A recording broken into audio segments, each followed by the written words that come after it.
सिनेमाई संगीत। नमस्कार। आज हम सब मिलकर इतिहास के एक ऐसे मोड़ को समझने की कोशिश करेंगे। एक ऐसा पल जब भारत की दो सबसे बड़ी राजनीतिक ताकतें एक साथ आ खड़ी हुईं। पर सवाल ये उठता है कि आखिर ऐसा क्या हुआ था?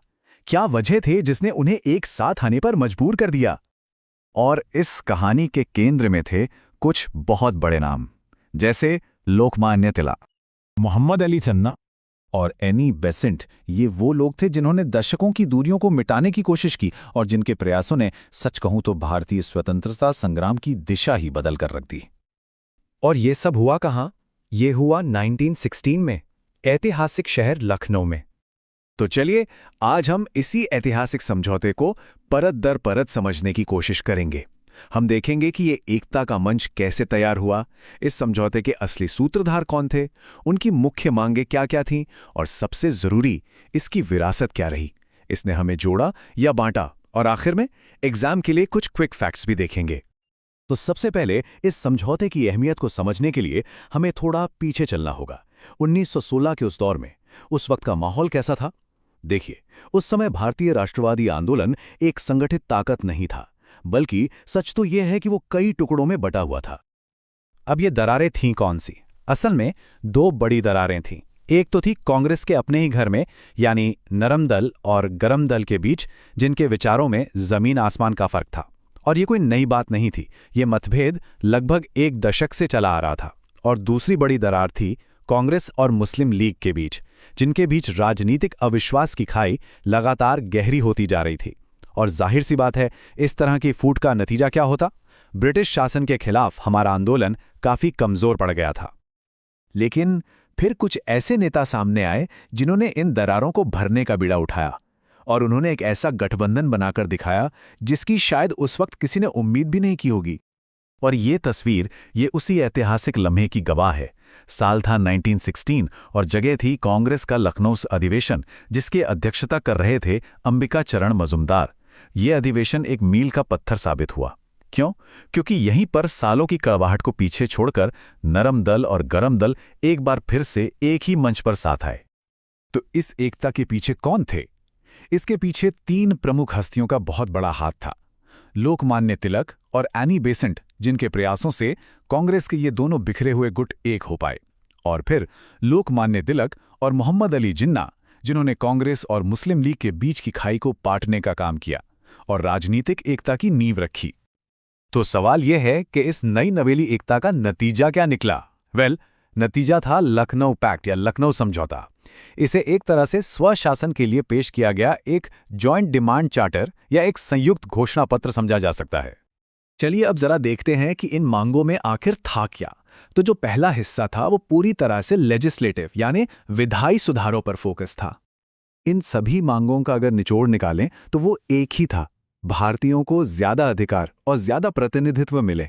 जैसे कि सेंट्रल लेजिस्लेटिव काउंसिल के सदस्यों की संख्या बढ़ाकर 150 कर दी जाए, प्रांतीय सदस्यों में से ज्यादातर सदस्य चुनकर आए, मनोनीत होकर नहीं, और विधान परिषद का कार्यकाल 5 साल का हो। इतना ही नहीं, एक बहुत जरूरी मांग ये भी थी कि कार्यपालिका को न्यायपालिका से अलग किया जाए।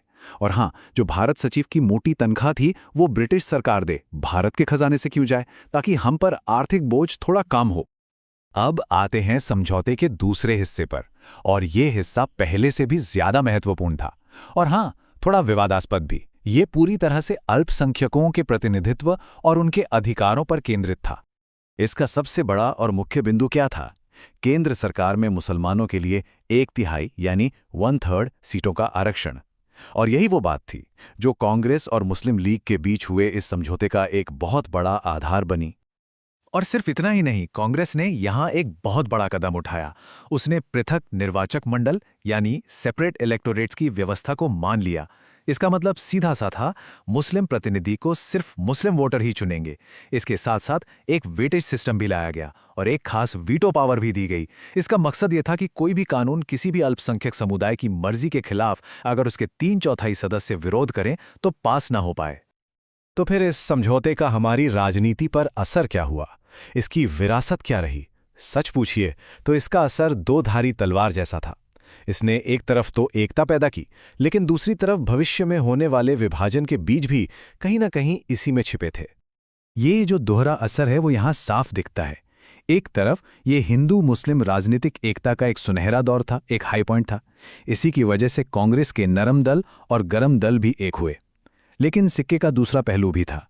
कांग्रेस का पृथक निर्वाचक मंडल के सिद्धांत को औपचारिक तौर पर मान लेना, ये एक ऐसा फैसला था जिसके आगे चलकर बहुत दूरगामी और कह सकते हैं जटिल परिणाम हुए।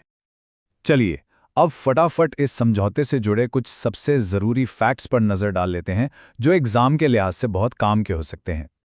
अक्सर एक टर्म आता है वेटेज की प्रणाली। इसका मतलब क्या है? बहुत सिंपल है। इसका मतलब है कि अल्पसंख्यक समुदायों को उनकी जनसंख्या के प्रतिशत से थोड़ी ज्यादा राजनीतिक सीटें दी जाएं। ऐसा क्यों? ताकि विधायिका में यानी लेजिस्लेचर में उनकी आवाज को और ज्यादा वजन मिले और उससे नजरअंदाज ना किया जा सके। तो अगर हम इस समझौते की मुख्य उपलब्धियों को एक लिस्ट में देखें तो सबसे पहले इसने पृथक निर्वाचक मंडल को एक तरह से ऑफिशियल स्टैंप दे दिया। इसने मुस्लिम अधिकारों और हितों को सुरक्षा दी। इसने मुस्लिम लीग को एक बड़ी राजनीतिक ताकत के रूप में स्थापित कर दिया। और हाँ, इसने कायदे आजम M.A. जिन्ना के कद को एक प्रमुख नेता के तौर पर और भी ज्यादा मजबूत कर दिया। हम लॉजिक लैडर इंस्टीट्यूट की टीम है और हमारा प्रयास है कि सभी प्रतियोगी परीक्षाओं और स्कूल एग्जाम्स के लिए हम गुणवत्तापूर्ण स्टडी मटेरियल उपलब्ध कराएं। तो आखिर में हम उसी सवाल पर वापस आते हैं। लखनऊ समझौता क्या था? क्या ये राजनीतिक एकता का एक मास्टर स्ट्रोक था, या फिर एक ऐसा समझौता जिसने शायद अनजाने में ही भविष्य के विभाजन की नींव रख दी? ये एक ऐसा सवाल है जिस पर आज भी इतिहासकार बहस करते हैं और इसका कोई एक सीधा जवाब नहीं है। इस बेहद दिलचस्प विषय पर हमारे साथ जुड़ने के लिए बहुत बहुत धन्यवाद।